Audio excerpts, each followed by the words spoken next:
And I would like to welcome everyone to this meeting today, which is a regularly scheduled meeting of the Board of Trustees of SUNY Erie Community College. We will take roll in a second, but we have a quorum present of trustees. So once we take roll and we do our typical introductions around the room, just for the record, I'm going to move to Mark Pacholik for a report on where we are with the weather and the storm. So that's what's happening in the next few minutes. Oh, fantastic. Melody, would you kindly call the roll, Vice Chair? Yes. Ben Linehan? You call the roll? Yes. I'm here. I'm sorry. Amanda Lowe? Oh, yeah. Candace is here. Carrie? Amanda. Okay. Carrie, we knew was going to have right, missed she's this gonna- meeting. mhm. Yeah, she's Jeff Stone? here. Denise Wilson? Here. And Marcel? Here. Oh, all right. Very good. All right. As I've been doing with the last meeting or two, just a quick hello from everyone. We'll refresh our recollection of everyone's names and functions. Could we start with Mike over in the corner? Mike? Just a quick hello and name and title. Mike Marone, Interim Vice President of Marketing and Communications. Thank you, Mike. Mark Pacholik, Chief of Campus Safety and Emergency Manager. Ardo Plana, Comptroller. Kathy Calesto, Associate Vice Provost of IRA. Good morning, Eric Nealons, VP of Enrollment Management. All right, and I'm Jeff Stone, Board Chair. Melody Baker, Vice Chair. Candace Morrison, Trustee. Denise Wilson, Trustee.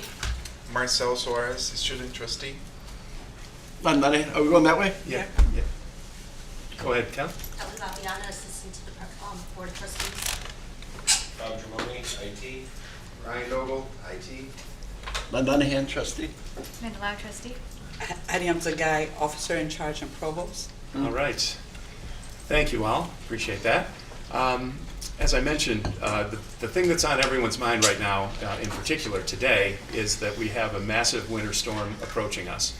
And as a board and a college administration that runs 3 campuses and with thousands of students, I'd like to ask Mark Pacholik to give a report on the general preparedness that we have for this event, and also share what you can from the conference call that I know you're on with college leadership and other officials this morning. Good morning, everyone. I've been in contact with the county, state, DOT, County Emergency Services,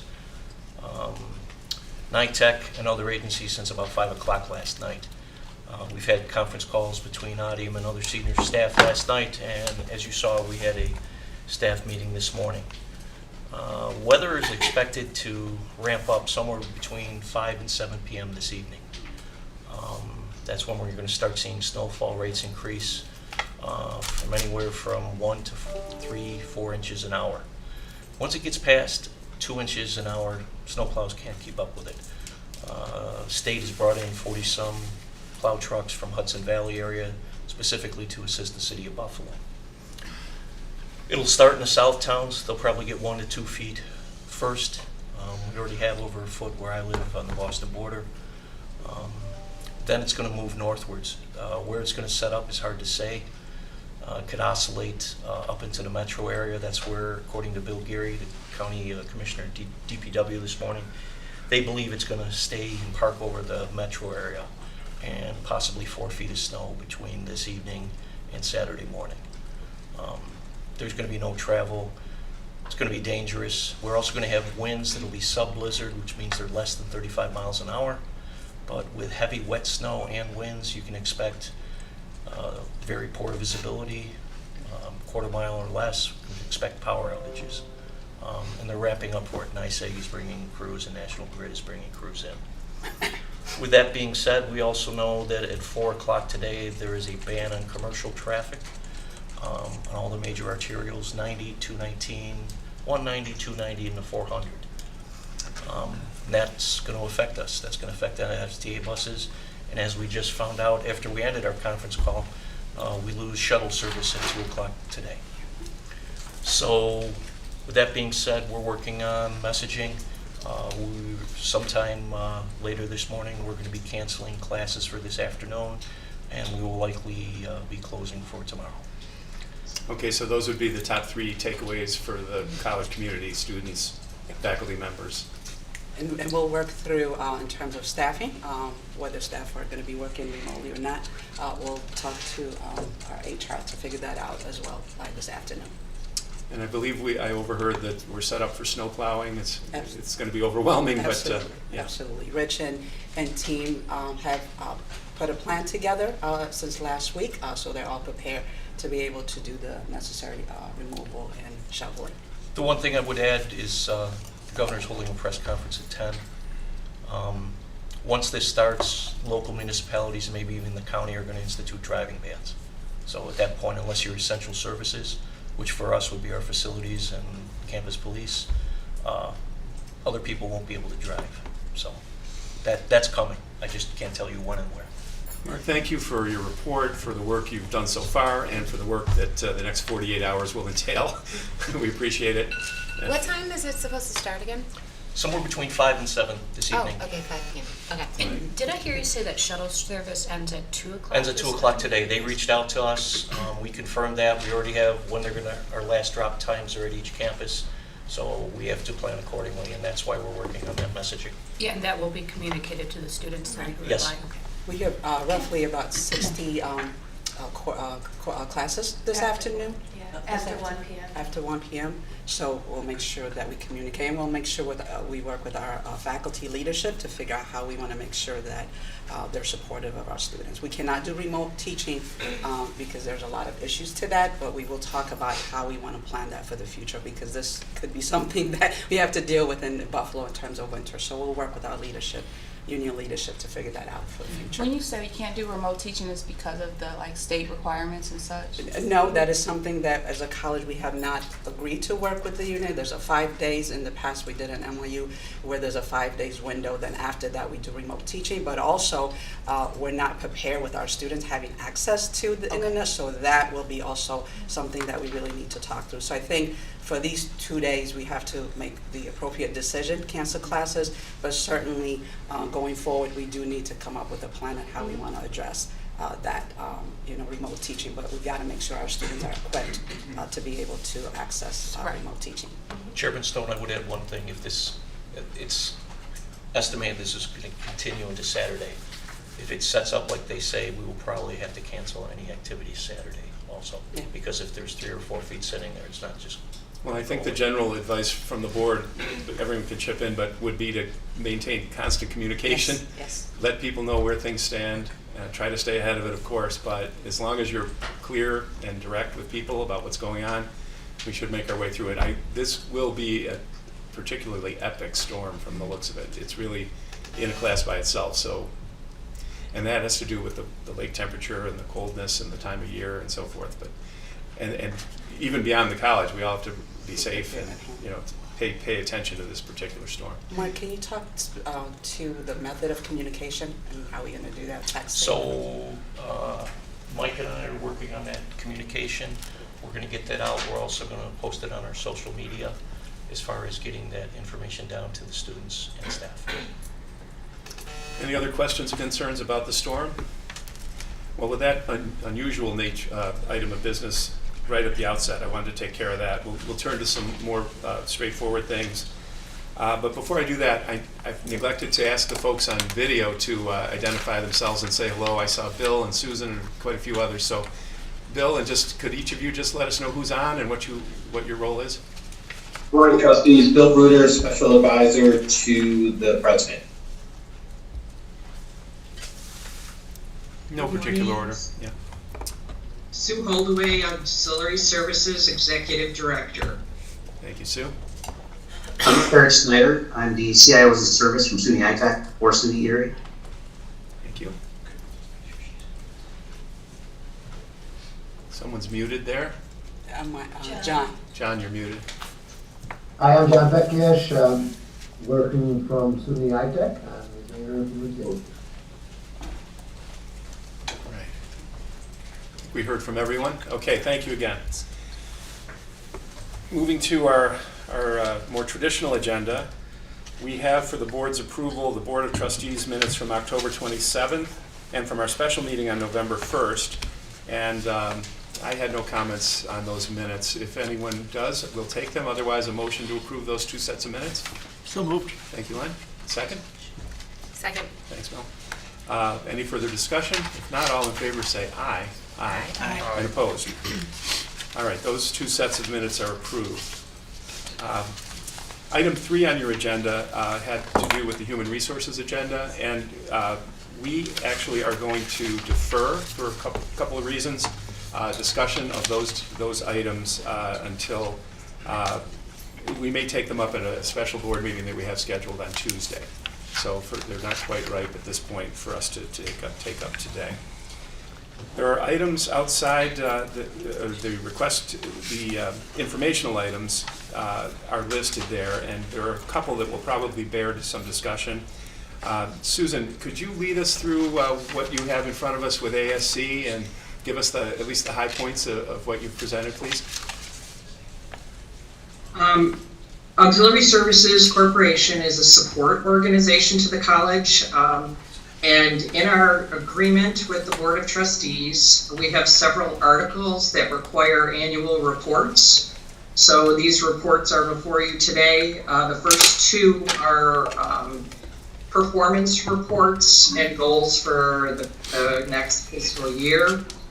They're pretty straightforward. I don't know if you want me to go through all the goals and performance objectives. It's just by our operating divisions as well as some of our fiduciary responsibilities. Again, they're pretty straightforward. We had a good year in 21-22, primarily because of funding that we applied for, some PPP loans that were forgiven in full, and some employer retention credits. We also received some additional funding for childcare. We applied for a federal C-Campus grant for our city campus and received that for an additional 4 years. This is, we've had this grant for 20 years, which is quite remarkable, but it does assist us in basically offering free childcare services at city campus for the students who qualify that are Pell eligible. We also received some SUNY operating and block grant money, and then there was a new grant that came through, the stabilization grants, and those grants were primarily to be used for child care centers to be able to retain their staff. So it allowed us to offer some retention bonuses and some perks to our staff, which we weren't financially able to do before, but to be able to continue to steady employees for the centers.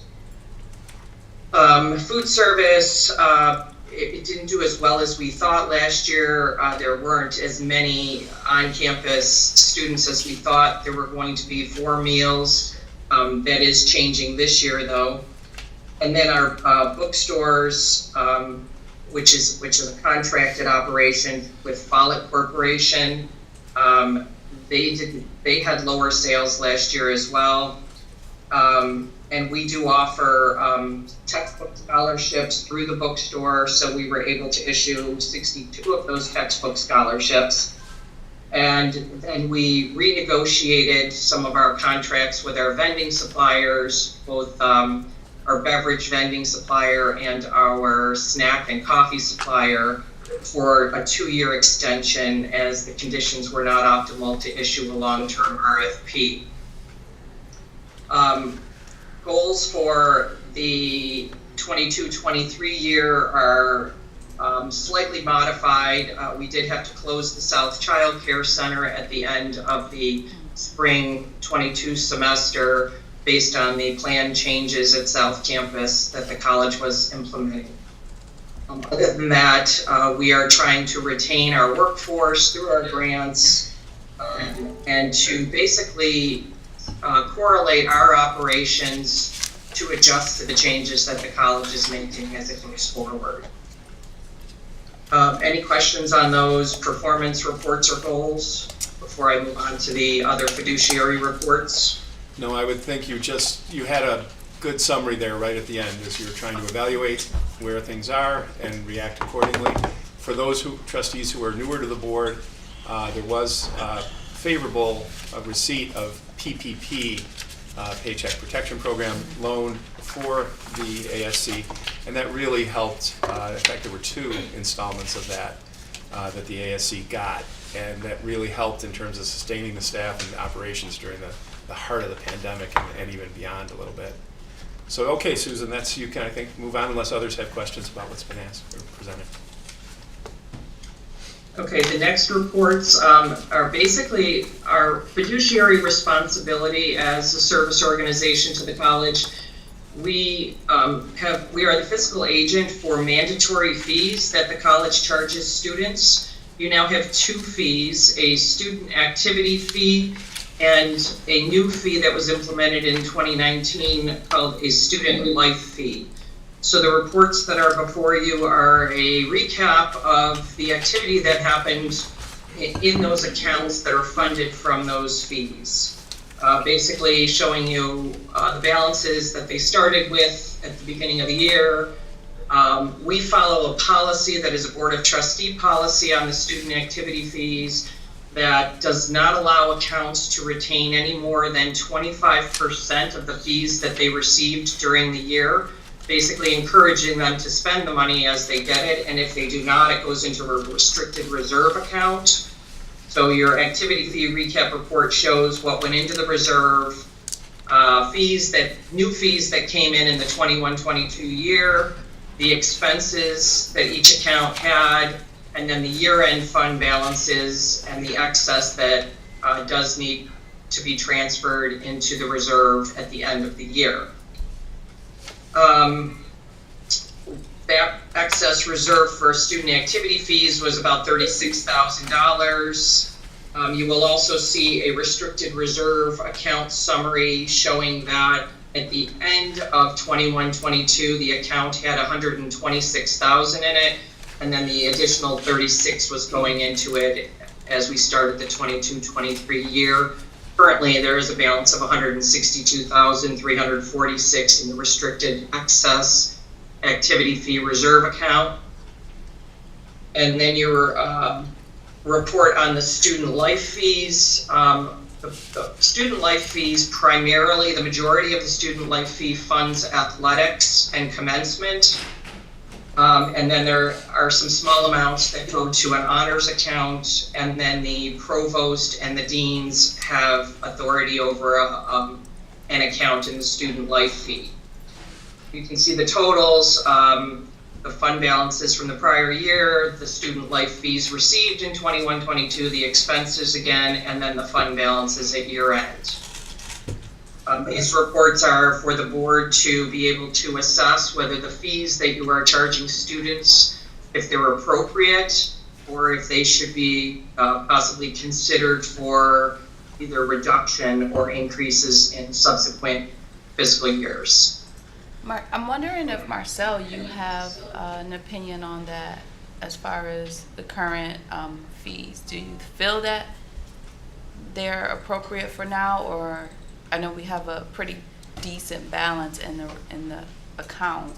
Do the students think that they're getting good use of those dollars? So usually students, they don't comment anything about it, and me personally, I don't really feel the fee, because I'm an international student, so I pay double tuition. So the fee for me is just like small amount.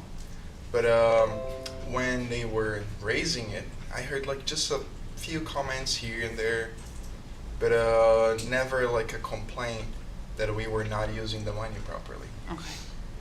I think, Trustee Wilson, I think we have an opportunity as a college to look at this a lot more in depth in terms of creating activity that are engaging to students, because part of the fee is that those students have to experience those activities during the semester that they're here. So once they graduate and we didn't do anything to ensure that those students were engaged, that's a sort of a liability issue for the college. So we are working, and we need to work more aggressively with our Dean of Students and the SGA to really make sure that we are doing activities that are really meant to engage at high level, but really make sure that the fees that we're charging students, because it's my understanding these fees are only allocated to students' activities. And it needs to be also, if I'm, correct me if I'm wrong here, but it needs to be done during the semester of the year that the student is here. So we have to do a better job as a college to make sure that we are doing high-level activities so that we engage them with the fees that they're paying.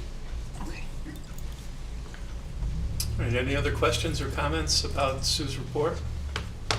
Sue, thank you for the mandatory reports that you submitted and for your commentary on them. Appreciate it. We have all the reports in our materials, Yes. of course. As far as items 6, 7, and 8, I consider these pretty straightforward informational items that we get every month. The facility rentals and waivers are following the typical pattern of some degree of waiver, but also receipt of funds. The supplier report to me looked pretty routine, and the LMHF financials, that's the Labor Management Health Fund, that has turned positive again, which it usually is. It was negative, I think, a month ago because of timing and a few other things, but that has been running pretty well and continues to look ordinary to me. But anyone have any questions or comments or thoughts on 6, 7, or 8 before we move to the budget to actual? Hearing none, I think I'd like to ask Arda, possibly with engagement from Mr. Reuter or others, to discuss what's in front of us in items 9 and 10, the August and October 31st budget to actual financial dashboards.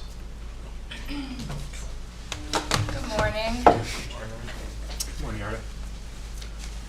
Okay, so before you is the financial dashboard at 8/31/2022. As of today, we are pretty much have all the entries for year end.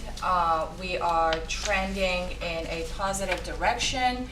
We are looking, currently the report represents $5.7 million in net increase of funds, which is a good thing. But if you look at the actual data that's in the report, revenues have been declining as projected for year end, along with student fees. In it is the state aid funding, the SUNY state aid, along with student sponsor contributions. Without their support, we would be in some serious trouble. And a big factor in there is also the American Rescue Funds that are reflected in there, which is trending at $12.9 million.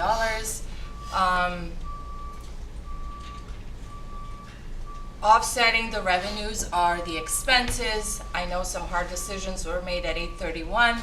We did lay off a significant number of individuals, along with retirees retiring at 8/31 in order to basically keep operations ongoing. Not an easy decision, but that reflects $96.5 million, which is $6.2 million less than budgeted, and also $3 million less than actuals from prior year. We do project that total reserve fund at 8/31 as of the generation of this report is expected to be at $13.8 million, which is a good thing, but still it doesn't meet the policy that we have in place. We project at least 2 months worth of savings, trending at $16 million at the very least. So that's August. As of October 31st for fall, I'm sure Dr. Nealons will provide more information as far as enrollment, but enrollment so far, the revenues from enrollment are in line with budget and prior year. In here, we also have the student fees, which show a positive trend, and that's just because we raised the technology fee from $20 per credit hour to $25. Again, we do see the first quarter of the state aid funding. What else? As far as expenses, salaries and benefits have decreased significantly compared to budget and prior year as a result of 831 decisions that were made with employment. And you can see that the net increase in fund balance for fall compared to same time last year, it's roughly $5 million more than where we were last year, and that's strictly due to salaries and fringe benefits. So this is quite a familiar report, the general tone of your report with the expenses down, enrollment issues continuing that lead to revenue, issues. But we have taken hard steps. It's been difficult, but that has helped on the expense side to try to get our overall financial picture back to something that is sustainable, at least in the short and medium term. We have difficult issues across the nation with community college finances. Yes. And unfortunately, I think we missed a chance as a nation to address some of that, which is unfortunate from my perspective. We'll see where this goes, but in the meantime, we are playing the cards that we have been dealt and trying to act as responsibly as we can to maintain a financially credible and sustainable institution for our students and our faculty. So that will always be the touchstone of the Board of Directors, and we appreciate the consistency of the reports, the hard work that you did. Art, I mentioned the other night when we were together at the gala that I was very appreciative of the work that Arda in particular has done in her role as comptroller in a very, very unusual pandemic-driven environment, which made all prior precedent irrelevant as you're trying to make a report. And it's just been very difficult, and you've done a very fine job. And many have weighed in with assistance, of course. But Arda, you were the point person on our financial reporting, and it has not been easy, and we understand that and appreciate that. Thank you. I appreciate that. Yeah. I do have a question, just going back to before we get off of the finances, back to the LMHF Oh, yeah. Report. I know we are approaching open enrollment time. Did we have any information on our rating? Have our ratings improved, or? You mean our community ratings for the health? Right. I know it impacts the amount that we spend with our health benefits and such. Denise, we met with LMHF a couple times, leadership of the college, and there will be no increase to our employees going forward for the next fiscal year, the next calendar year. LMHF is. And as a reminder, believe we have a presentation in December at our meeting from Lolly on the LMHF, because I realize it's a mysterious thing to many of us, and to me. So, I'm aware of it. It seems to be a positive thing. I'm watching it, but I'd like to know more. So that's happening in December when someone from Lolly will come in and speak to us. And Denise, we can certainly bring up questions like yours then as well. Okay. Okay. Any further questions on, Erickson will talk to us about enrollment, but about the financial before we leave the dashboard? Okay. As for facilities, again, another pretty straightforward informational item. There are many items going on at any given time, and we have long-term and medium-term and short-term needs. But I don't think there's anything that necessarily bears discussion unless people feel otherwise. That's on page 29 for your information. And then I do need a motion to table the talent management agenda, or item 1, the human resources agenda. That had to do with 2 appointments at the SES level, and there is enough uncertainty or a little bit of concern about process or where we are, or is that right for the board at this point? And it may be just a matter of days, not weeks, before we can actually take that up. But I do need a motion, please, to table that until our next opportunity, which may come as early as Tuesday. Thanks, Len. Second? Second. Okay. All in favor? Aye. Aye. Good. Kelly? And then there's a second item, the HERF funds that has to be approved. Okay, that's the new item that came, right? Yes. Okay, I'll take that up in a second. Let me just make sure I know where I am here. So we've got you square on the other one, but the new item we are still yet to take up. Yeah, it should come under the. Okay. Well, let's turn to that then. And that is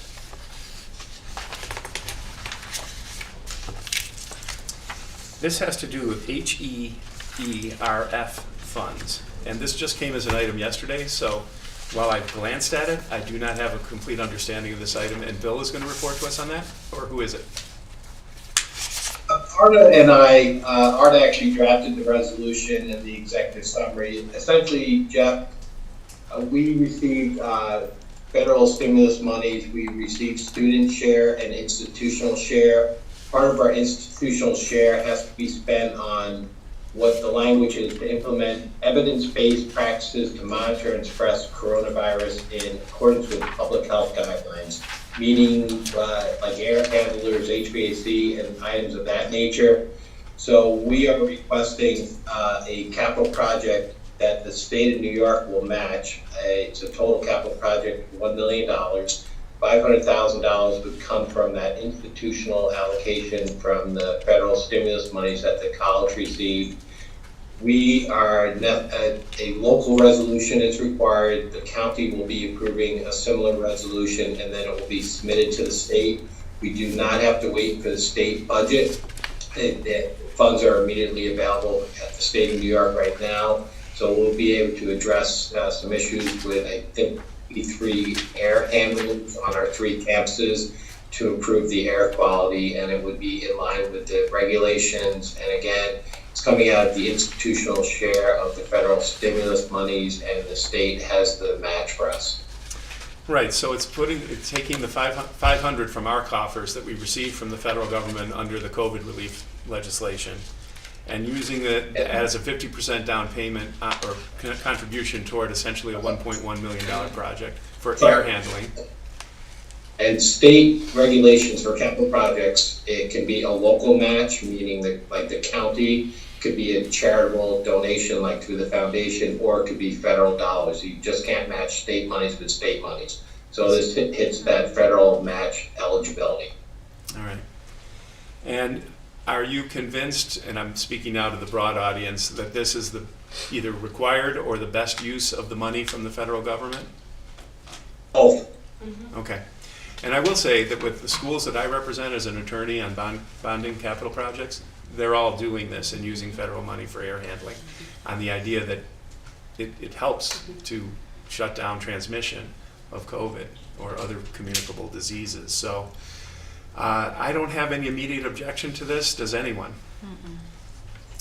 If not, then I think we can take a motion to, as presented here, which is on page, we don't actually have a page number, but I'm looking at it.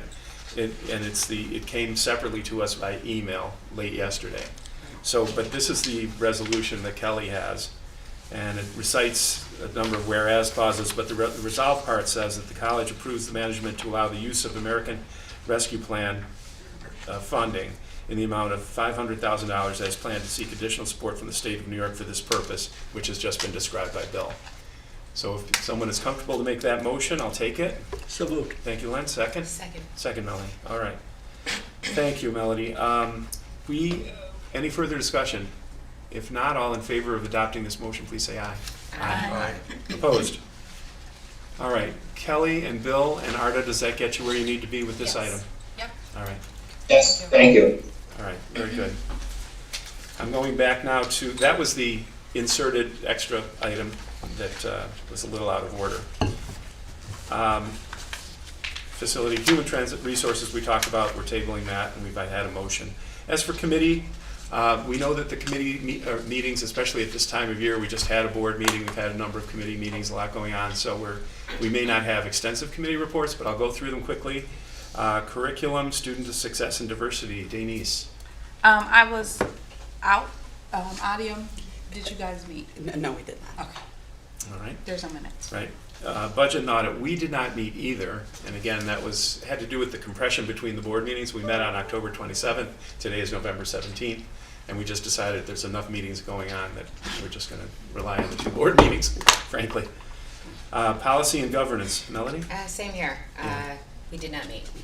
Yeah, I did not expect robust committee reports at this meeting, but we're just going to stick with the agenda and make sure we've at least touched them. Carrie is not here.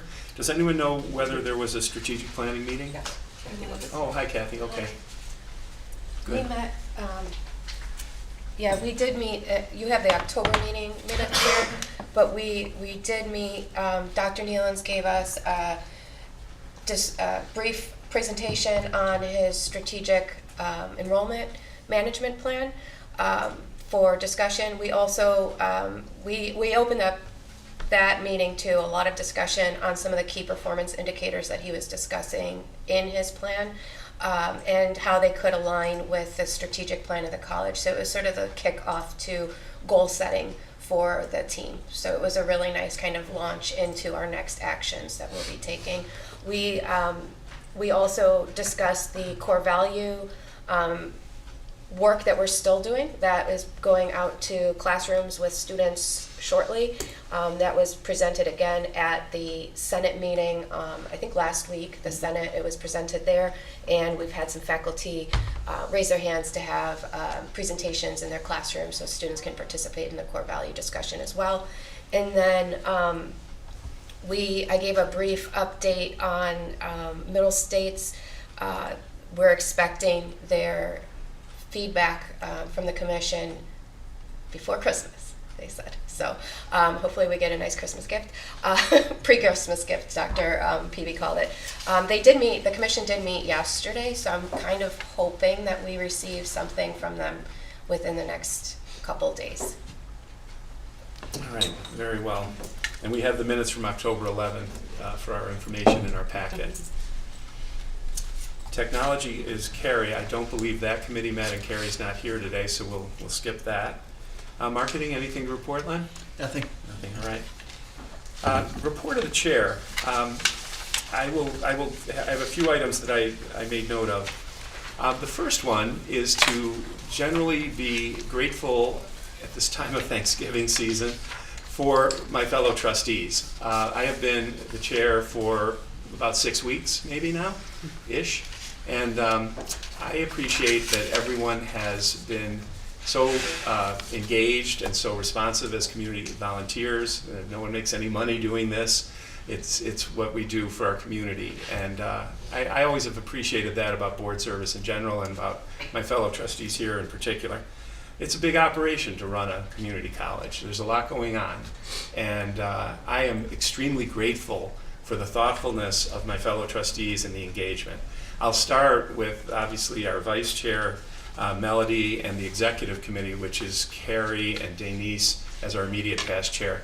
There's always phone calls with the chair, and then I think of it as concentric circles. I get a phone call or I'm thinking about something, and I'll usually call Melody and see what she thinks, and then we usually will branch out to the executive committee and the full board.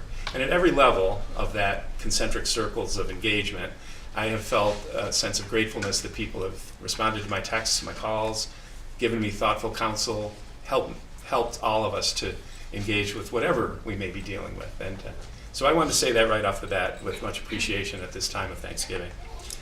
And in a couple of other things, and this is a sad item, and I'm not the best one to report on it, but I wanted to give some space to the notion that we lost Richard Wachkowski, and I don't know if there's someone in the room, whether it's Len or Adiam or Bill, who knows Richard or knew him more and could comment on his contribution to the college and the event yesterday.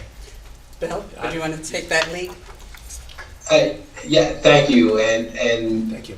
Yes, Rick was an amazing individual.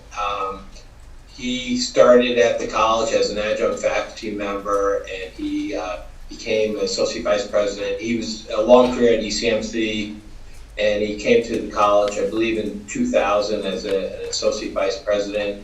And he was the true architect of some of our most credible community-based programs. He didn't care your walk of life, if you had mental health challenges or drug and alcohol addiction, if you were a first-time, parent, single parent. And some of his more creative programs were like alternatives to incarceration, where he worked with the judges, Judge Russell, who spoke last night at Rick's celebration of life, and was a program that instead of sentencing a young adult to jail, that they're almost not sentenced, but they're given an opportunity to get an education, because education was the pathway for improving their life and life's outlooks. And Rick was the architect of bringing college to houses of worship, because very often community-based churches, people have that safe feeling, they have that familiarity, and so we would bring programs right to the churches, the Salvation Army. Rick was a truly passionate individual. All the trustees, except maybe our newest trustees, have attended graduation, and honestly, there was no bigger joy for me to see how the students that went through Rick's program, like, almost, it was like Elvis II sighting. I mean, that's, the students almost threw themselves at him because he had such a significant impact on their lives. And Rick and I had been through a lot. I recounted some of our sort of war stories, but Rick was an incredible individual. Actually, Jack Quinn, former president, came and spoke last night as well. And it was just an amazing celebration of what Rick meant to the institution. Rick actually was still working at ECC. He retired as provost when Dan McCoy came in, and he was still working in the mental health program that he started, mental health counseling, and even basically almost the day he died, he was at city campus and actually fell and hit his head at city campus and was taken to the hospital and never recovered. But he was only 71 years old, but he was truly the spirit of what ECC is. It was always the community and our students first. I said the story last night. I'd be at meetings with him, where with businesses or politicians, and Rick would say, "Oh, I helped him. Oh, I helped her daughter. Oh, I helped that."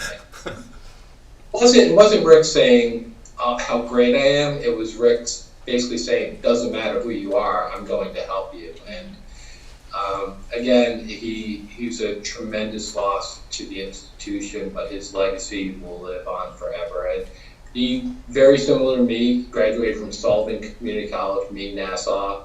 He went to SUNY Binghamton, I went to SUNY Binghamton, and we just connected. And I tried to follow the chain of command, but when I became interim president around, it was not the provost at the time that I would go to, it was Rick, because Rick would always say, "We can do that. Yeah, I got that. No issue." I mean, we went through the police academy, multiple middle state, faculty federation, 6.5 years of negotiations, but Rick always steady, and he would always get things done. So he will be forever a tremendous loss, and I will always count him as one of my dearest friends that I met through my experience at ECC. Oh, thank you, Bill. What a lovely commentary that was. If I may add, I didn't have the pleasure of spending a lot of time with Rick, but I did have a few conversations with him, and I asked for his advice. I said, how do I do this? And his advice to me was do the right thing and student first. And so certainly that's true to my heart, and certainly that was a testament of what he did at the college, hearing all the wonderful things that people said to him, both his family as well as our family, talking to him. So the idea of doing the right thing and student first really resonated with me. So I appreciated him for that too. Thank you. This sounds like, I wish I had known him. But I think hearing about him and seeing the response at the event yesterday was really just something that we can all use as a bit of a touchstone as we work at the college. I'm glad that, yeah, Len. Just a comment. I knew Rick when I was in the county legislature many years ago, and he had a full career before coming to ECC as the head of addiction services at ECMC. And he was just a top-notch professional. People really, looked to him for guidance and direction. And so, when he got to the college, when I became on the board, I said, "This is Rick, another career." And but he was well noted, and Bill noted the addiction field. He was just top flight. and with he's so just a much sensitive individual. chaos and turmoil and all of our social media and the things we read about and deal with, it's awfully refreshing to just hear about someone of this quality. That's just fantastic. Bless him. Thank you. Continuing on sort of a positive note, Adiam, could you mention, I thought the game was an interesting and good thing. Can you talk about that? Absolutely, absolutely. Again, for everyone, just to remind you, our students had the opportunity to play at the Bill Stadium. It was awesome. I know Melanie was there. Not only was awesome for our students, but also for the other team to just play there. I've never heard so much of those students screaming. I know Mike has some wonderful pictures for us. It was an outstanding experience for our students, but more importantly, our faculties and staff were there. They had food, music, so we really celebrated our students and hope to do more of that. So that was very exciting, and I know Mike is going to send some pictures. So it was really a pleasure moment, and the weather was wonderful. So no snow. Yes, picked the right weekend for that game. Yeah. All right. Saturday we had a terrific event, and I'm going to call on Melody, Amanda, and Adiam to talk about it. But it was the Urban League Gala, and the community college took a table, which I'm very grateful for. And it was a tremendous event. Melody, you want to start and just talk about that? Yeah, it was such an amazing opportunity to really meet with some of the leaders, many of the leaders and community members of color, and celebrate and celebrate life. It was the first Urban League Gala that they had had since COVID. But ultimately, it was such a wonderful time. It was great seeing Amanda, Jeff, Adiam, and it really is one of those opportunities that you can, that everyone's typically very, very busy, but while I was there, I was able to talk to all of these different leaders and catch up on them. I saw one of the Board of Trustees who regularly provide funding for us, and I got a chance to tell him in person as opposed to on the phone, thank you for your continued support. So it's just a great opportunity to represent ECC. I was thrilled that ECC had a table. As you all know, community colleges have historically been the #1 institution for underserved minorities. So for ECC to have a table there, it really meant a lot. Yeah. Amanda, what was your take on it? I thought it was a beautiful event. Thank you so much for the invitation. I was so happy to be able to attend. I met so many community leaders. I had, got to talk up the college. But then, when you tell them that you're with the college, you hear so many stories about how the college has impacted them. Yes. And oh, my children go there. Or, I'm a graduate, and it was just so positive. It was so nice to hear. We had Arda and Eric. We had a team, but I think the most exciting thing, certainly for me and I think for all of us, that we also had our student representative there. We had a student come, Vanessa Hall, who is also at our Northland. So it was really nice to see her there with us and highlight her experience. So it was and a faculty member, Skylar. Oh, Scott, yep. Yeah. So we've been trying to bring everyone as best as we can. So maybe next year we'll do another table. So it was fantastic. Eric and Arda, anything that we missed?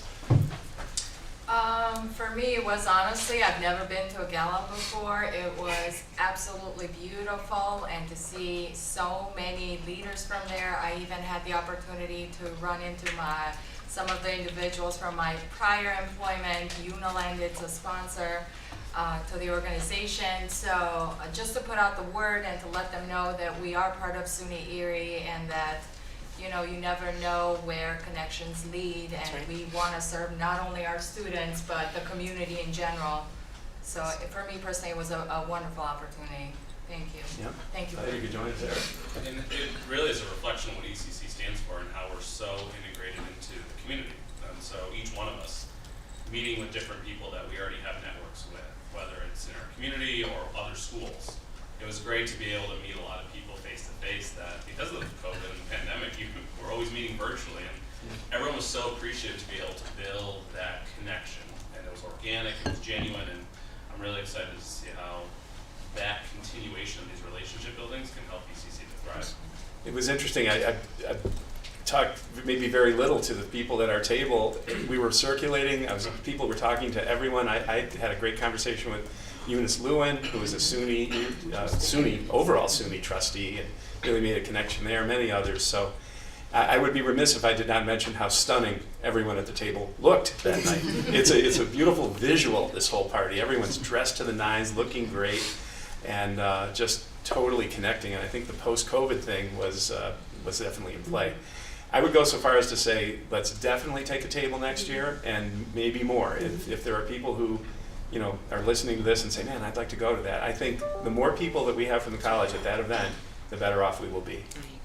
So, good. Thanks everyone for your input on that. Things with, I continue to maintain a good connection as board chair with county executive as things come up, or on a regular basis, monthly basis. And let's see. Oh, the last thing I want to mention, I was talking about the trustees before, and there's 8 of us right now on a 10-person board. There are 2 vacancies, and I would look forward very much to filling those seats. You've heard me talk about that really since I was on the board. My hope is that with the election now done, the governor, who's been reelected, and she controls those 2 seats, can move forward and give us 2 more thoughtful, good people to join us. I think we would be stronger and better with a full contingent on the board. That being said, I'm grateful for the 8 who are doing all the labor right now. So I just want to mention that to keep that in everyone's mind. We do have some efforts on that front going, and we have good connections with the governor. So I hope to report soon that we have some movement there and we can get up to a full board. That concludes my report. Any questions on items I've brought up? All right. Then I would like to go to the report of the officer in charge, Dr. Sagai. Sure. So I wanted to kind of start this, and I think we talked a lot. It's really this idea of student first. What does that look like for us? So one, I think just being engaged with our student at all level. I think part of it is that that's a common denominator for all of us, that student matter and their experience matter at the college. So how do we do that, even in a very difficult time, as not just our college, but all our community college in particular are going through? How do we do that? And we have to make that as a priority. So with that, again, it's really engaging with our students in the different events that we have, and making that a focus for the entire college community. Because it's one thing to have an event, but if we're not engaging with them, we don't build relationship, and that means inside the classroom and outside the classroom. With that, our commencement is a wonderful opportunity. So we have commencement 2023. We want to highlight that, and we're going to work with our marketing to do that now, right? We want to celebrate the idea that our students are getting ready to graduate. And so that's not only for our graduates, but that's also for our students that are here, for our freshmen. And particularly, I think we need to highlight the fact that particularly our students who are with us currently have been going through a lot, particularly with COVID and not being able to have education experience in the way that normally, quote unquote, the way we had it. So we really need to celebrate and really appreciate them. So that is a work that the team is doing to make it an academic focus. I was at commencement for the first time. I thought we did really well, but we have a huge opportunity to make it more academic and more student-centered so that our students are highlighted. Equally with that, academic excellence of our students. That is one of the areas that as a college we need to do a better job with, because we don't recognize academic excellence. And I mean academic excellence not in a sense just grades and getting, but really what contribution are our students making to our college and to that experience. As we all mentioned, all of us know someone or relative or cousin in the community that graduated from our college. I'm an example of that, right? So I think it made a difference in my life, but I think how do we capture that so that our students are being the center focus of our college? Then we have other constituents that we have to meet with. So within the last 2 weeks, although I've been part of that communication and relationship building with our community, especially our business partner, is reaching out to them, at least the key ones, and I have more work to do to reach out to the others, but really ensuring that the college is open for business. We have challenges, we're working through it, but how do we ensure that we have a team of people who are going to continue what we said and the commitment that we have for the partnerships that we have. So I've been meeting with those individuals. They've been very supportive, so we are working to that. Same thing with our politician leaders as well, specifically the county exec. I met with him as well and had that conversation to make sure that he and the team understand that the college is moving forward and that we are committed to our vision, and that is to make sure that our students are having the best experience, but more importantly, we're serving the community. Similar with other internal constituents, really meeting with them as well. Our union leadership, they're equally important with us in terms of us moving the college in the right direction. So how do we ensure that the union leadership, all of our four union leadership, to make sure that we're engaging with them in a very positive way, and particularly in our challenging time, that we need their support, we need their sort of direction to help us move forward. Again, with the theme that all of us are concerned about our student success. And then the other thing, I think we all know that we have different initiatives that we're doing as it relates to our South Campus and all the different partnerships. We're meeting with them. With the assistant of Bill, we have been meeting with them, and we'll talk about that in detail later, to make sure those projects are moving along and they make sense in terms of our commitment and our time to those things. Yeah, I think I'm good for that. All right. Yeah. Thank you for that You're report. Yeah. Do you want, let's see, are we going to hear, I think, from Mike and Eric on, as part of this part of the meeting? Okay. I guess Mike goes first. So, yeah, I really don't have anything formal to share today. It's been very much business as usual, just trying to keep everything moving forward. Good. We're doing the same. And Erickson? I'm going to pass out a copy for you as well so that it's easier to see on top of what's on the screen here. Thank you. There's going to be... Thank you. See, Eric is a real true teacher at heart, right? Yeah, right. So, Yeah. You can pass in your exams at the end of this. There'll be a quiz. There you are. Yep, you're welcome. On here, you're going to find two time periods with regards to where we are in our enrollment. So starting at the top, this is going to be in reference to where we are in our current fall 2022 semester. So from a high-level overview, you see as an institution, slightly down, but I think trending well compared to where we are, both in the region as well as across the country with regards to community college enrollment. Overall, around 2% down, as Arda had highlighted, within a margin of error or margin of acceptable range with regards to our enrollment at this point in time for the fall semester. Some key takeaways from this. One is data accuracy. So one of the things I highlighted, I know, over the summer was how important it is for the numbers I'm presenting in real time at a local level, making sure that they do align with our official numbers that Kathy IRAP and then SUNY Cirrus is presenting. When we look at our overall numbers this fall with my real-time local numbers, we were within less than 1% difference between the vetted numbers that Kathy and SUNY was able to vet. I think that's so critical so that as we're providing numbers with even then the spring semester, the whole college community is accurately aware of where we stand with regards to our enrollment. When you break it down by higher ed history, very similar to the report I gave at the last meeting, our new students down, but probably comparable within what you would expect with our expected graduating class from last year. Where there's significant opportunity is then our continuing students and the ability to continue to engage them and to keep them here. And I know I've had really great conversations, and there's a lot of great initiatives that I know faculty, staff across the whole institution are doing to help to identify opportunities to really keep these students here and to completion. Looking then at spring, we opened our registration for the spring semester on November 7th. Again, testament of our registrar's office as well as the faculty working together to create a schedule and having that released on that November 7th date. What I'm presenting here is our first week of enrollment compared to the previous years, so last year as well as 2 years prior to that. So you do see that we were down relative to last year. However, in talking with faculty as well as initiatives that they're doing, right? These are pop-up events. Many programs are thinking of innovative ways to really help students get registered.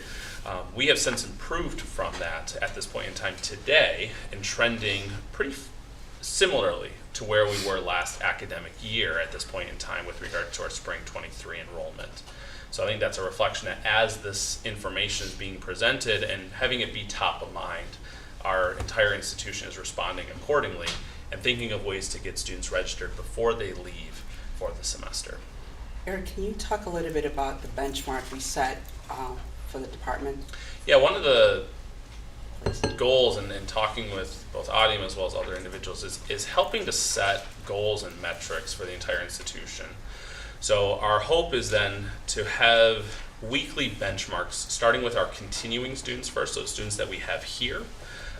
In a weekly message that's gone out, we've identified a series of lists. So these are students that are currently here for the fall, not yet registered for the spring, new students who've applied for the spring, as well as then students who were admitted for fall, didn't register, but maybe will register for the spring semester, with the intent being that let's have a very focused approach to our enrollment strategy. Starting with our continuing students first, they're here, let's get them registered for the fall. And then that'll start to transition into then having an equal attention to our new students, which are the ones that were either admitted for fall but didn't register, or even those that then are new that had applied. Right, so the shift is really the idea that retention is the new enrollment, right? We know that the pool of new students is scarce, but we know that our students have been at that college, right? So that the other flip side to it is that we know when we talk to people, yes, I graduated, but then you have another segment of students who say, yeah, I did come and attend for a semester or a year, but I didn't graduate. So we have a huge opportunity. That's in 1,000 that we have if we go back. So I think we have an opportunity. But the idea to shift the entire college, that retention is our new enrollment. Because the experience that our continued students have will impact in the way that we bring new students into college. So we really are changing that framework for all of us to think differently about what that enrollment looks like for our college. Well, at every level of the college, we are charged with thinking about students, what they need, what will attract them, what will retain them, what will help them achieve good lives. And if we just all, stay with that as our touchstone, of course, and then implement it through thoughtful policies, we're doing the best we can. We are against a demographic issue, but I think the more we can do to think about creative ways to connect our students with gainful employment that will let them build lives here. We have a thriving Western New York community now. It's not 1984 when I started my career and who's going to live here? This is very different. So it's exciting. I think there's people, Western New Yorkers love their families and they love this area. And if we can give students opportunities through the choices we give them and the opportunities we give them, we'll be okay. But appreciate the attention to this. The numbers are sometimes hard to look at. We have an enrollment issue like every community college. But we have to just keep saying one foot ahead of the other, and I like your concept of retention being the new enrollment. You can't ignore enrollment, of course, but when we're losing 4 out of 5 students once they get here, we can help. We can certainly do things to help that. So the getting them here is the harder part because we do have some demographics. We got a lot of competition. There are programs that tend to steer people toward 4-year colleges now. The cost advantages that we once enjoyed are less. There's a lot of things going on, and we've talked about a lot of them, but I really think the idea of focusing on how we can get students to employment well, quickly, reliably, and that will help with retaining and thus our enrollment. So those are my thoughts as I contemplate the numbers. And Eric, thank you for your engagement in your new role. I was talking to you Saturday about what it's like to be outside the classroom now, and I know you miss that. But hopefully you're benefiting students across the board with your work on our enrollment. And what's not maybe presented in these data is the phone calls, the conversations I've had in constant collaboration with faculty federation, staff. I mean, the number of comments and emails or phone calls I get of, I'm trying this, I'm trying this, I'm trying this. And I think we're building a culture of collaboration and innovation. It's extremely helpful. That's great. Very, very helpful. We're glad about that. All right, it's a monthly topic, of course, but any questions for Eric? Yeah, I do. Yep, go ahead. So Marcel. I don't know if this is possible or if we already do it, but do we ever try to reach the students that are leaving the college to see what is the problem and why they're leaving the college or not? We have, and so in collaboration with Kathy, she created a survey that we sent out to our stop out students, and from those preliminary results, we were able to take some actions. Finances was a key one, and so that's where, as I presented at the last board meeting, that our ball student retention initiative, and there's a financial incentive that we're prioritizing students who had a previously owed balance to help those students be able to complete and continue their education. And so we're actively engaged in that project right now. And then one of the things, Marcellus, to that is that how do we also equally educate our students to exit appropriately, right? Because if students know how to do that and re-educate them, then they know what that means if they withdraw from a class and that they have a balance, or can they go part-time instead of doing that. So the idea of educating our students how to exit appropriately is a must too. So that's something that we're going to implement to make sure that that's part of our conversation when they come into the college. So that makes my entire heart smile, because as you know, many students who leave SUNY Erie tend to have these financial burdens, and these financial burdens exist for many, many years, stopping them from furthering their education at various different institutions. At one point, they couldn't even get their transcripts to try to continue their education on, and that is just because they didn't know how. They didn't know how to leave properly. So the fact that this type of education is happening in the beginning of their career at SUNY Erie is transformational. I think that you will help a lot of people in the long run be able, especially minority students who are highly impacted by this, be able to, if it's not SUNY Erie where they finish somewhere else and not have those burdens. Can I speak to that? So Sure. one of the things, we did not have a stop out report until this fall. So this is one of the first times that we have an opportunity to take that cohort of students who started in this fall semester and decided for one reason or another to leave us. And the one thing that, to speak to what you're talking about, Denise, is that the education for those students, like ethically, we should be educating them on what their next steps are so that they can perform in their next, whether it's with us again or down the line somewhere else. We have a responsibility to be educating that student's full life experience, not just the classroom, but how do you navigate these things when you decide, I have to stop out for X, Y, and Z?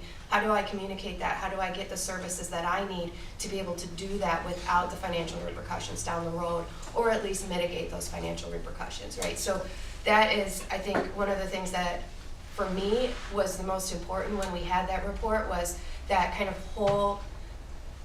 whole aspect of the student, making sure that every element of their life, if it's a family issue, if it's a work issue, whatever that issue is that they left us for, we have acknowledgement of that and we're helping them on the path to their next success. I love it. I think that's great.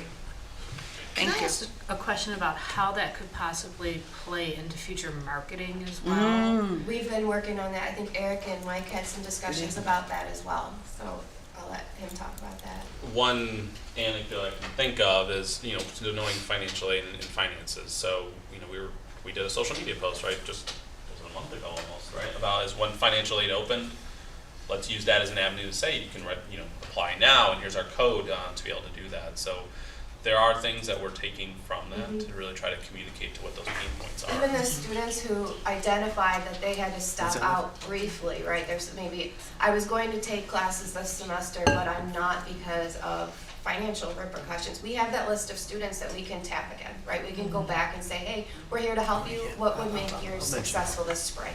Yeah. We also, and as soon as that change in the TAP regulation went into play, we literally changed copy in our radio spots, in community spot, and in other forms of media. And we would do that again going forward when we kind of fire up the engine again for the spring push. Yeah, I think specifically I'm thinking students that maybe didn't have the support about how to leave appropriately in the past.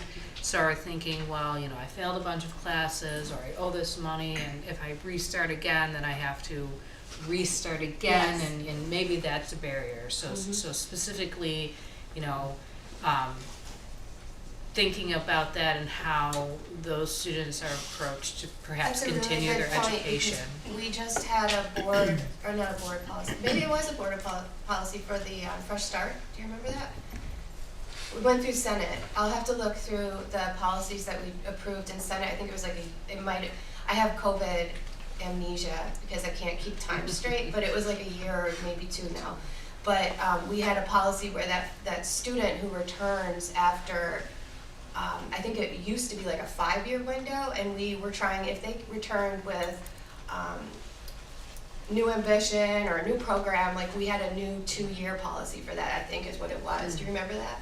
I'd have to look at those details. Okay, I'll have to pull that up, but if we could go back to those students that stopped out for any reason, we're also looking at taking that stop out list and reconciling it with the National Clearinghouse to see if those students went somewhere else. So the list of students that return that have not continued education somewhere else, we could look at triaging it as an individual case management type work to introduce them to that policy and show them that they have an avenue to upskill without that financial burden or the burden, right? The grade burden that you think is going to plague you for the rest of your career. Yeah, is that, someone may be looking, well, if I have to retake all these classes, that's another year or 2, and then I'm not meeting my, a very close friend of mine had that situation where added another 2 years to a 4-year degree. Yes. That then became so just, it snowballs, right? And yeah, that exactly. produces anxiety in those students and kind of holds them from taking that next step forward. Absolutely.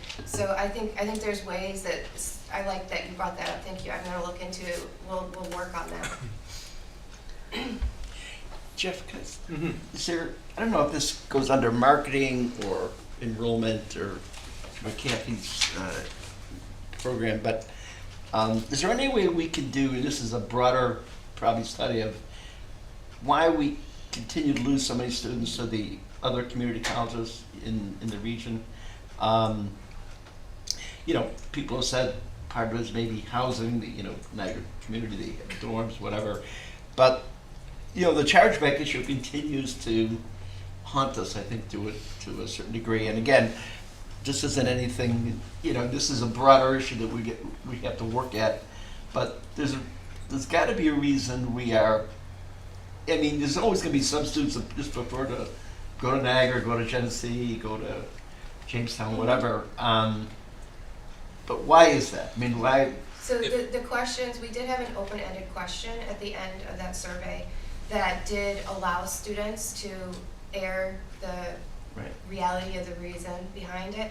And there were some, I would say, there's some inkling that we might be able to get those types of reactions in that there were maybe 2 or 3 people who were quite candid with their reason, and we've been addressing those situations. So hopefully, now that they've been revealed to us, like it's not just a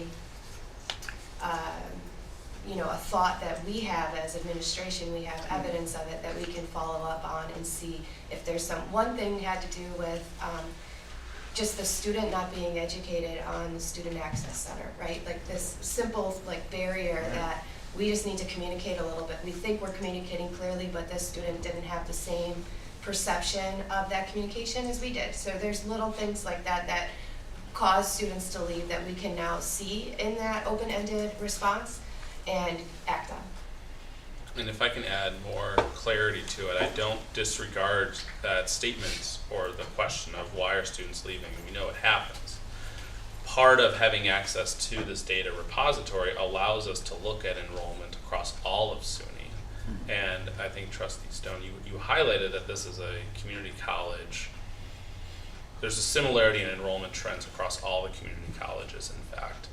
And there are some lead indicators to suggest that relative to other schools in our region, we are faring and trending well with regards to our first-time students, our continuing students. So while I don't disagree that there's an opportunity to look at students who leave, people want to come here, and it's reflected in the enrollment data that I'm analyzing. To the extent I've heard, commentary, and it's just the dorm thing is an advantage for other community colleges that we don't have, that people who want the more traditional college experience of having a dormitory aspect is one. And then I think we get criticized, frankly, for our fiscal plan. we're 3 campuses and older buildings, and I think I would offer this only to put it in your mind as, have your antenna up about that. We are obviously moving on some of those fronts, not necessarily dorms, but physical plant is being addressed. It's an incremental thing and it's a long process, but we know that we need to look better. I mean, you go to SUNY, Monroe County Community College, to Genesee, to Niagara County Community College, and the students say, "Oh my goodness, this looks like Yale," But and we're kind of spread out and a little older looking, so we have some issues. So those are my quick chip-ins based on what I've heard. I think one thing, the dorm, I'm a little less convinced that that's a driving force of enrollment loss. But I would like to, I'm going to look at some numbers from those community colleges when they built those dorms to see if they had an influx and if that maintained. And maybe on your surveys, Kathy, too. I mean, that's something that I have heard, and it'd be interesting to know whether that has any merit. Yes. So we can look at, what I'll do is I'll pull some data that around the time that those dorms were put in, because we all can figure out when they were added, and then we'll look at if they saw an increase in their enrollment, and if they did, if they maintained that as a result. It might lead to say that maybe that did, Right. but I've heard some of those colleges are having struggles keeping them full now. So Sure. I don't know that that's a driving force any longer, but I do think it's valuable to look at to see, because it might not just be the product that we're providing, it might be something else. It definitely cuts both ways. When we were grappling with early COVID, 2020, 2021 even, we were delighted not to have dorms because that, Yes. that would have created a tremendous array of issues.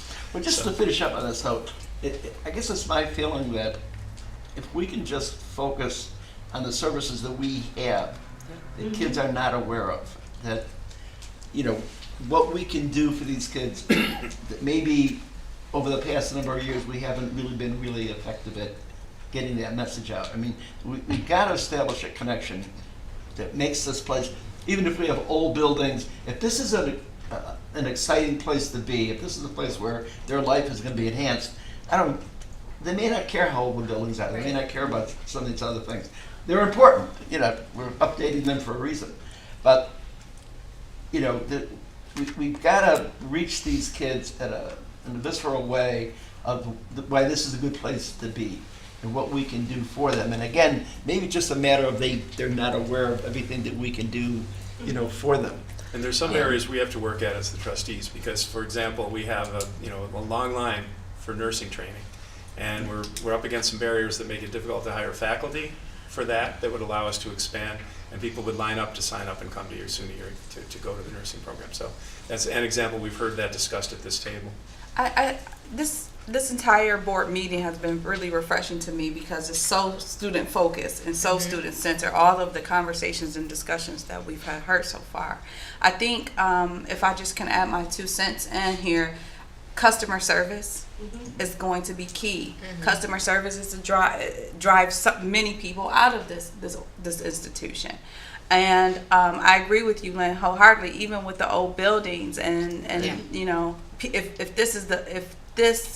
if we make this the place to be, people will look past the old buildings. And I think a lot of that has to happen internally with each and every one of us, and providing excellent service, excellent education, just a certain level of excellence that we all have to adhere to from all ends, all pieces of this. Even in the most decrepit places, if people are picking up paper in that decrepit place, it puts value in that place. So let's just remember that it really our answers are most likely within these walls, and not without. And I think the data will show that. I see you nodding. want to give you some airtime on this. Well, I know that we've been talking about this for a while, so I'm going to be very brief. But no, I agree with you. The culture and the climate absolutely makes a difference. I hear about dorms that are literally falling apart, and the kids and the students, they continue to apply because when they go there, they feel like they're at home. So I do believe that climate and that culture is a big piece. I mean, one of the schools that I think about is Howard University. We hear about these dorms that have not been updated since probably the early 1900s. But when I tell you that people are like falling over themselves to get into the school because of the experience that they have, the leadership, the teachers, the people, and that's what's most important. So like you, Denise, this was a very refreshing meeting today because it was about the students. Done. Good deal. All right. Eric, all set? Anyone else? Questions, comments? Thank you. All right, thank you. Thank you for the reports, Mike and, of course, Adia. As for college student trustee, Marcel. Yeah, so I didn't hear anything from like other officers from SGA report to bring, but as we were talking about students, something comes to my mind that is like the food option in the cafeteria kind of really concerns me as a student. It's mostly not healthy. If you're a vegetarian, you only have the options like of a pizza, cheese pizza, or a salad. And we all know that salad is not going to keep you your energy high the whole day. It's just not going to solve your problem. So this is just like a concern that came to my mind, me, not the students in general. But about the rest, I think everything's fine. The college is looking good, as we were doing some maintenance over the college.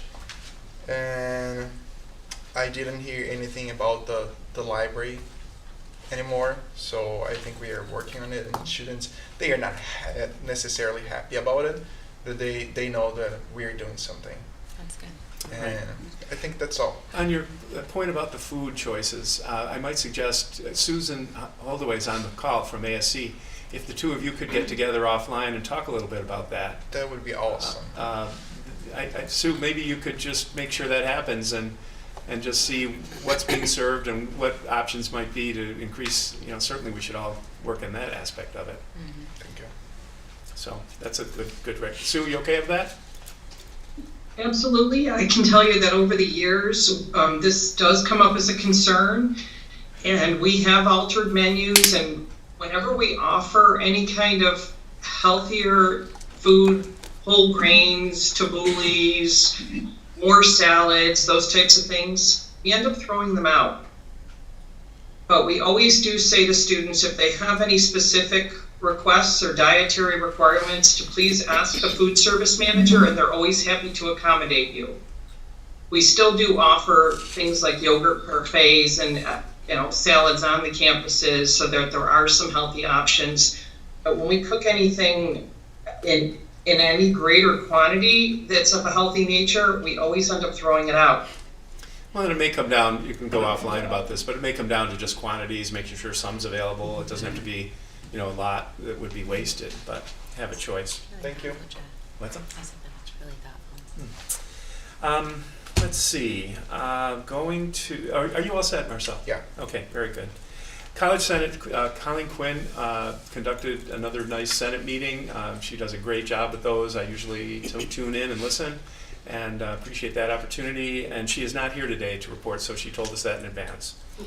As for these two items of old business, one of them is something I've brought up a time or two, and I think I'm content to let it go another month, because I think the time for a State of the College report is probably best done after the holidays. I don't want it lost in the sauce here, first quarter type of thing. So I'm willing to just keep that on the list, Kelly.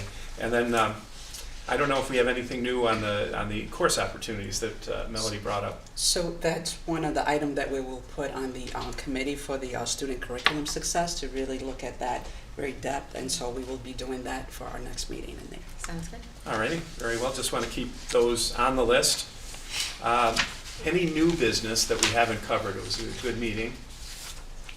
All right. We will be going into executive session, and I will take a motion to go into executive session for one or more of the matters listed here as appropriate reasons for that. We'll be dealing with personnel. I think we have a real estate thing. I don't expect a grandiose action to be taken for those who are wondering whether they should stick around. We will be in executive session, largely discussion. If we do take any action, I'll let it be known when we come out. But a motion to go into executive So session. moved. Thank you, Len. Second? I second. All right. All in favor? Aye. Aye. I thank everyone for their attendance, thoughtful input today. Appreciate that. And we may see some of you afterwards, but if not, we do have a special board meeting scheduled for Tuesday. That will be largely an executive session, so just making people aware of that. And then our next regularly scheduled board meeting is December 15th at 9 a.m. here. So with that, I'll bring the regular portion of the meeting to a close, and we'll repair to executive session.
Okay.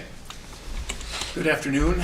We are concluding our board meeting here with the announcement that we have come out of executive session. And we discussed the one or more of the purposes permitted under executive session rules, the public officers law, public meeting law. And we will, we took no formal action during executive session. And our next scheduled special meeting of the board is Tuesday at noon at City Campus. And we expect to go into executive session immediately there. That concludes my report on the executive session, and I'll entertain a motion to adjourn our meeting. So moved. Thank you. Second? Second. All in favor? Aye. We are adjourned at 2:08.